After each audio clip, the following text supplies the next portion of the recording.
Hello friends, welcome to channel my wisdom diary. अगर आप इस चैनल पर नए हैं तो चैनल को सब्सक्राइब करें। ये चैनल एजुकेशन से रिलेटेड है।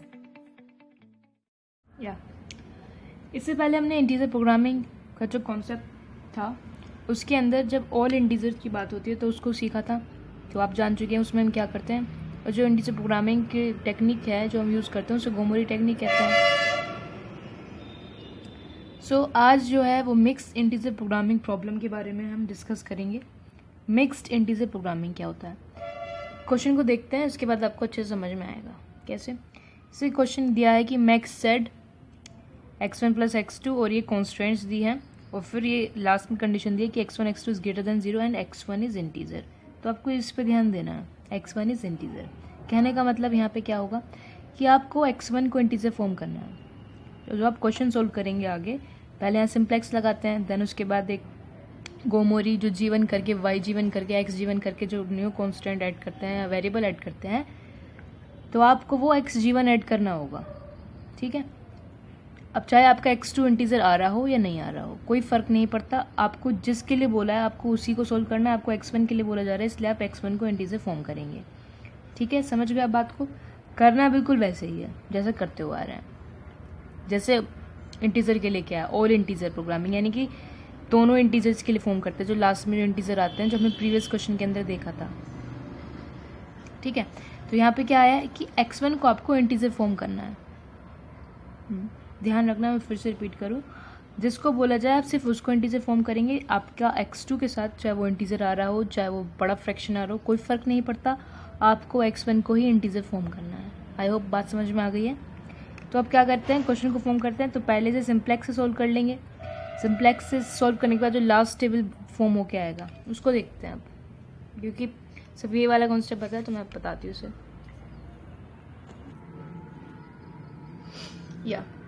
ये लास्ट टेबल फॉर्म कर लिया। लास्ट टेबल मतलब मैंने जो सिंप्लेक्स से सोल्व किया है, और ये आपके आंसर 0 और नेगेटिव आ चुके हैं। ठीक है, वैसे तो x1 का आंसर 1/3, x2 का यहाँ से देखिए अगर हम क्या हो जाता है कि x1 आ गया है 1/3 और x2 आ गया है 2। मैक्स जेड में वैल्यू पुट करें अगर हम,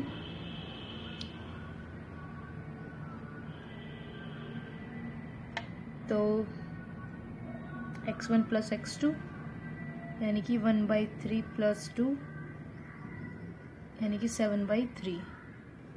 इस तरीके से हमारा आंसर आ चुका है। लेकिन हमें कहा क्या गया था कि हमारा जो आंसर है वो इंटीजर होना चाहिए। ठीक है, तो हमारा आंसर इंटीजर से मतलब है, एक सेकंड, कि हमें बोला गया है कि हमें सिर्फ x1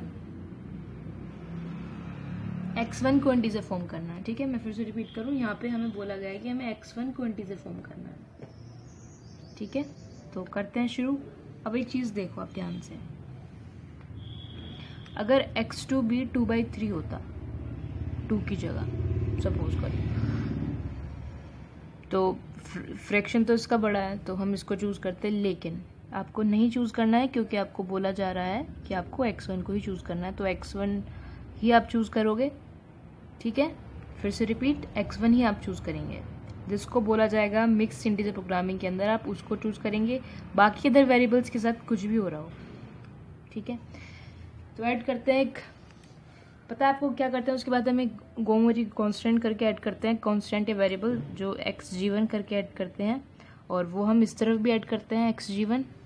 ठीक है, विद ज़ीरो कोस्ट उसकी 0 रखते हैं, तो यहाँ पे भी कोस्ट 0 आ जाएगी। फिर क्या करते हैं, अब हम x1 के कोरस्पॉन्डिंग काम करेंगे, क्योंकि हमने x1 के कोरस्पॉन्डिंग xg1 को ऐड किया है। समझ पा रहे हैं बात को।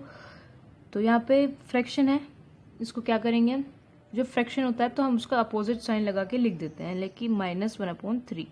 जब इंटीजर होता है तो 0 लिख लेते हैं। ओके, तो यहाँ पे एक काम ये भी करते हैं कि हम आइडेंटिटी मैट्रिक्स फॉर्म करते हैं। कैसे करते हैं कि यहाँ पे 1 0 0 दिखाई दे जाएगा आपको, 0 0 0 1 0, देन उसके बाद xg1 में 0 0 और 1। चलिए इस तरीके से ऐड कर लेते हैं जैसे आपको बताया था। बस ये थोड़ा सा चेंज ये है इसके अंदर, मिक्स इंटीजर के अंदर, कि आपको जिसको बोला जाएगा आप उसको ही चेंज करोगे। ये हो जाएगा -1/3, यहाँ पे है -2/3, इसे हम प्लस में बनाएंगे बाय एडिंग +1 एंड -1।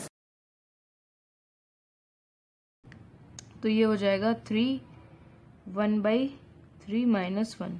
तो इसमें फ्रैक्शन पार्ट है 1/3, इसको माइनस करके है -1/3। समझ गए? बस ये काम करना है इसके अंदर। अब आपको ड्यूअल सिंप्लेक्स का यूज़ करना है, क्योंकि आप देख पा रहे हो कि हमारा जो आंसर है वो हमें इंटीजर चाहिए। और एक चीज़ और नोटिस कर पा रहे हो कि जो डेल जे है वो सब नेगेटिव है, 0 है, तो ऑप्टिमल तो है, लेकिन जो एक्स बी के अंदर है वो एक वैल्यू नेगेटिव आ रही है। जो मैंने ड्यूअल सिंप्लेक्स के अंदर बताया था वही चीज़ है। तो यहाँ पे क्या करते हैं, इनको पॉजिटिव बनाने लगते हैं। इनको पॉजिटिव बनाते बनाते x1 क्या है, अपने आप ही इंटीजर बन जाता है। ये हो जाएगा आउटगोइंग आपका, ठीक है, जिस एक्स बी के अंदर जो मिनिमम वैल्यू होती है। अगर आपको ड्यूअल सिंप्लेक्स वाला नहीं आता है कॉन्सेप्ट, तो यहाँ पे दिक्कत आने वाली है। आपको सिंप्लेक्स नहीं आता तो दिक्कत आने वाली है। तो आपको जो लिंक है वो आई बटन में यहाँ पे कहीं मिल जाएंगे, ठीक है। ये आउटगोइंग हो गया। उसके बाद इनकमिंग फाइंड करने के लिए क्या करते हैं, minimum del J upon X G1, मतलब जो आउटगोइंग है, ठीक है। तो यहाँ से क्या हो जाएगा, अब -1/3 करोगे तो ये दोनों ही वैल्यू 1 1 आ जाएंगी मिनिमम। तो आप रैंडमली किसी को भी चूज़ कर सकते हैं, कोई ज़रूरी नहीं है, ठीक है। तो जैसे कि मैंने इसको इनकमिंग मान लिया है यहाँ पे, आप इसको भी ले सकते हैं, इसको भी ले सकते हैं। तो ये इनकमिंग, ये आउटगोइंग, तो ये हो गया आपका इंटरसेक्टिंग एलिमेंट। यानी यहाँ पे क्या करेंगे, 1 बनाएंगे, वो फिर वही सेम प्रोसेस रिपीट करेंगे हम। तो लिखते हैं इसको नेक्स्ट में। थोड़े क्वेश्चंस तो बड़े होते हैं, लेकिन हाँ थोड़ा कंफ्यूजिंग भी होता है, लेकिन अच्छे से पढ़ा जाए तो हो सकती हैं चीज़ें भी। x1 as it is, x2 as it is, xG1 outgoing है, कौन आ रहा है, x4 आ रहा है। तो x4, x1 की कॉस्ट ये कॉस्ट 0, ठीक है। चलिए अब हमें यहाँ पे 1 चाहिए, तो उसे डिवाइड कर दो, तो यहाँ पे भी 1 आएगा, यहाँ 0 0 1 1।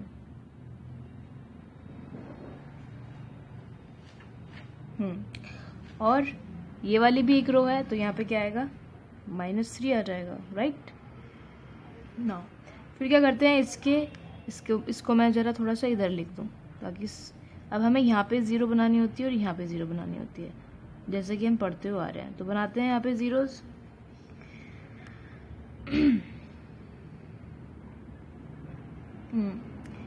तो यहाँ तो ऑलरेडी 1 है, तो यहाँ पे बन जाएगा आसानी से। इस वाली रो से इस वाली रो को सब्ट्रैक्ट करोगे तो 2 - 1 1, 0 - 0 1 - 0 1, 0 - 1 1 1 1 0 बन गया,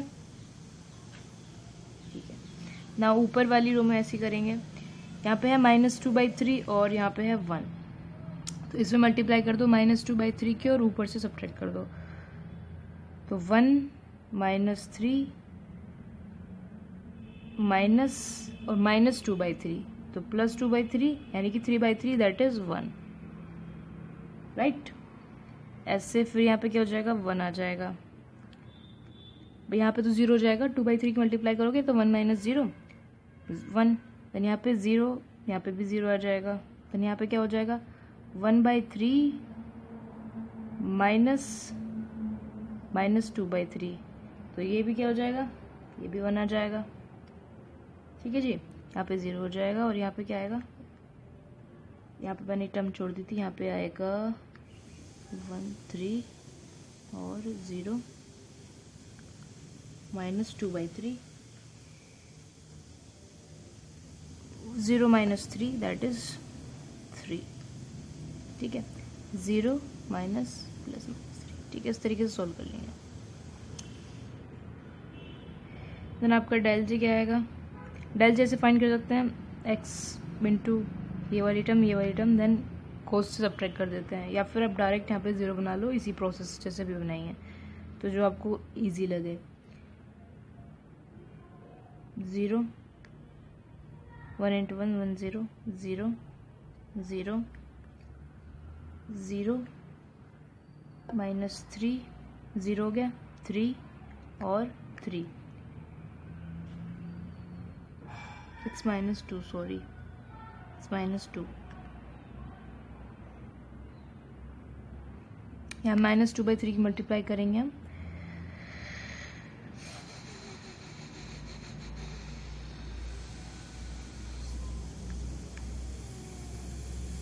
तो यहाँ आ जाएगा -1। कैसे आया देखो, 1 × -2 + 3 ये आ गया 1, तो 0 - 1 -1 ऐसे आया। ठीक है, तो वो आप कैलकुलेशन देख लेना। मेन जो था मेरे बताने का वो यही था। तो अब आप देख पा रहे हैं हमारा x1 इंटीजर आ गया है, आंसर सारे 0 नेगेटिव हैं, ये भी फिजिबिलिटी के अंदर है। तो x1 1 और x2 क्या है 1। अब आप मैक्स जेड में पुट करेंगे तो हो जाएगा x1 + x2 that is 1 + 1 = 2। Right, इस तरीके से इस क्वेश्चन को हमने सॉल्व किया है। आई होप आपको समझ में आ गया होगा। तो मेन यही है, आपको ड्यूअल आना चाहिए, सिंप्लेक्स का पता होना चाहिए, और बाकी जो इसकी खुद का एक था कि आपने एक नया चीज़ गोमोरी टेक्निक, जिसके अंदर हम एक ये न्यू वेरिएबल xg1 ऐड करते हैं। xg1 ही क्यों ऐड किया मैंने बताया कि आपको x1 को इंटीजर बनाने के लिए बोल रहा है वो, इसलिए हम xg1 ऐड करेंगे और इस x1 रो के कोरस्पॉन्डिंग काम करके इस रो को फॉर्म करेंगे। अगर वो x2 बोलता तो आप xg2 ऐड करते हैं और x2 के कोरस्पॉन्डिंग काम को करते हैं। आई होप आपको समझ में आ गया है। Thanks for watching. और इसके बाद हम सेंसिटिव एनालिसिस स्टार्ट करेंगे।